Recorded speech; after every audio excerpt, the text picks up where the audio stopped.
Bugun viloyat hokimligida Ma'naviyat va ma'rifat kengashining yig'ilishi bo'lib o'tdi. Unda viloyat rahbari kengash raisi Erkinjon Turdimov hududlardagi ma'naviy-ma'rifiy ishlar holatini tanqidiy tahliliy ko'rib chiqdi. Bugungi yig'ilishimizda qilingan ishlar o'zimizniki, lekin ko'plab kamchiliklarimiz bor.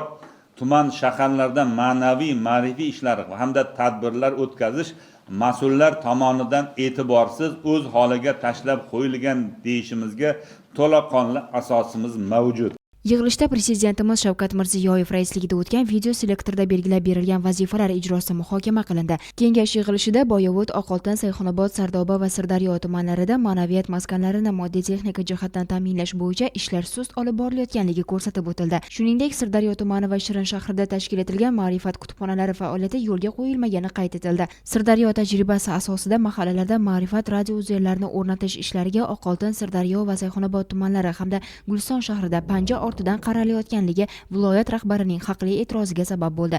Mas'ullardan izoh so'raldi. Erkinjon Turdimov kamchiliklarga yo'l qo'ygan rahbarlar faoliyatini keskin tanqid qilib, sohadagi ishlarga barcha rahbar va jamoat tashkilotlari mas'ullik bilan yondashishi kerakligini ta'kidladi. Yig'ilishda to'y marosimlarini kam xarj o'tkazish, isrofgarchilikning oldini olish masalalariga ham to'xtalib o'tildi. Kengash raisi bu masalada rahbarlar aholiga ibrat bo'lishi lozimligini, targ'ibot, tashviqot ishlarini ko'paytirish zarurligini ta'kidladi. Eng katta masala to'ylar, oilaviy tadbirlarni tartibga solish masalasi. Viloyatimiz butun respublika uchun namuna bo'lishi kerak. Hech bir rahbar, hech bir mansabdor, hech bir puli ko'p shaxs bu siyosatga xiyonat qila olmaydi. Ochig'ini aytadigan bo'lsam, hozir to'ylarda ham, boshqa marosimlarda ham ortiqcha isrof, namoyishkorlik ko'payib ketmoqda. Afsuski, ayrimlar bu bilan odamlarni hayratga solaman deb noto'g'ri o'ylashadi. Odamlarni hayratga solib bo'lmaydi bu narsa bilan. Aslida esa to'y bellashuv emas, baxt kuni, duo kuni ekanligini ko'pchiligimiz esimizdan chiqarib qo'yyapmiz. 1914-yilda nashr etilgan Oyina jurnalining 54-sonida to'y deb nomlangan maqolada to'y hasham uchun sarflanayotgan mablag'lar agar ma'naviy yuksalish yo'lida, ilm ma'rifatga, yo'llarga, xalqning zaruratlariga e'tibor berilsa, o'sha ish haqiqiy xayr. Ammo agar u mablag'lar ko'rsatkich sifatida namoyish uchun sarflansa, bu jamiyat uchun zarar deb Mahmudxo'ja Behbudiyning fikrlari keltirilgan. Biz rahbarlar birinchi bo'lib shu ishda o'rnak bo'lishimiz kerak.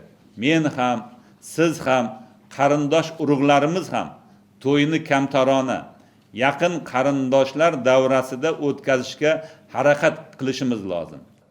Behbudiy bobomiz bundan bir asr oldin qarz qilib xalqqa osh bermoq aqlsizlik emasmi deb bayonot etganligi zamirida qancha ma'no, qancha mazmun mujassam.